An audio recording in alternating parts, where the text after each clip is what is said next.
Let's stay with that story and head to the union buildings, where SABC News reporter Mbalenhle Mthethwa is at the union buildings in Pretoria for us, and we saw her giving us an update in the previous hour. Mbalenhle, one of the things that is, of course, critical to ask is how long are these workers planning to stay there, and when did they arrive?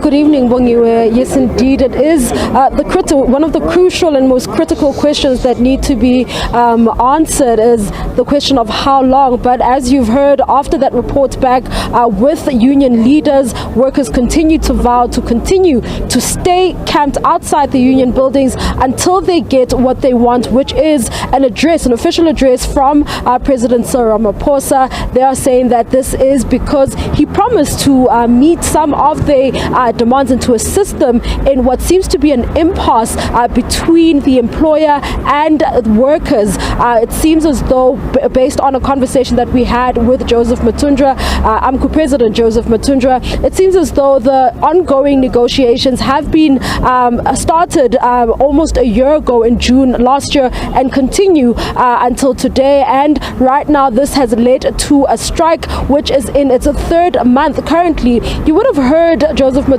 just talking about the plight of workers during that report back, talking about the fact that mine workers often are laid off or die while mining the different minerals that they go underground to go and mine. Also talking about, you know, the fact that it seems as though there hasn't been much growth within the gold sector wage-wise, saying he would like to see what has happened in the platinum sector, where the minimum entry-level wage is 14,000 rand in comparison to what is happening in the gold sector. And he's promised to bring this, to make this possible for workers who are adamant to continue camping outside of the union building and to continue with this with this strike action. I'm joined by one of the workers here who's going to talk to us about his plight as a worker. Thank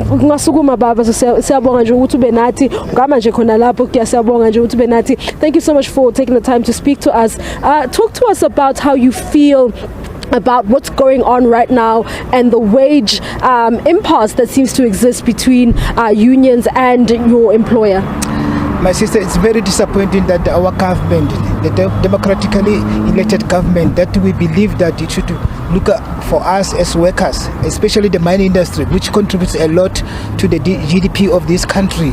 We will remember that during the difficult times of Corona, the mining industry contributed a lot. Even the commissioner of SARS, he said the mining industry contributed to the revenue of this country, but it seems as our government do not want to listen to us. It undermines us. It is working with the white capital monopoly to exploit us. This strike has been striking for a long time. It's been 3 months now, but there's nothing forthcoming because our government seems to not to listen to us.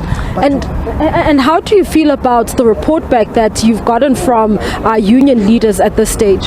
Yeah, we're very positive and optimistic from Mr. Mthethwa, because earlier on he addressed us that tomorrow there's going to be a meeting between the Minister of Labour and Employment, which is Tula Sinesi, and the Minister of Minerals, who is Mr. Matash. And are you hoping that this will then bring you closer to that address that you guys are hoping, that will bring you closer to being addressed by President Cyril Ramaphosa? We hope and pray that that meeting that's going to take place tomorrow come to become a success, because we cannot live here until our demands are met. Thank you so much for speaking to us. There you have it, one of the mine workers just talking to us about his feeling about this whole strike and the wage negotiations that are still underway, talking about the fact that the mining sector has carried the economy and is one of the largest contributors to the GDP, saying that they feel as though they are being exploited as workers, despite the industry contributing a large portion of the country's GDP. You'll remember this year we had that a tax revenue surplus, which was as a result of commodity prices as well as the sale of commodities. And he's saying that they've contributed to all of that, and it is a high time that their contribution to the economy is recognized and that they are then compensated for contributing to the economy in the manner that they have.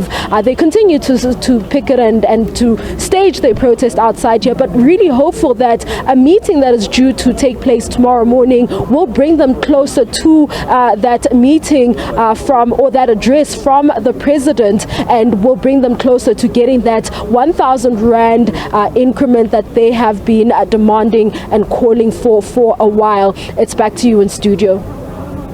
All right, Mbalenhle will continue to touch base with you throughout the evening and the next hour, because, you're looking at the fact that the mine workers are at the union buildings now.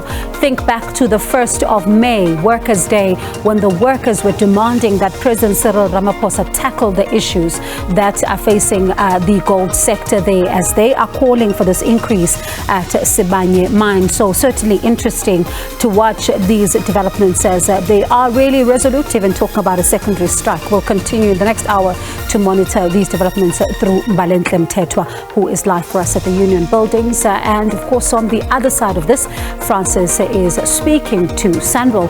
It's around the issues of tenders and how they plan to do things differently going forward.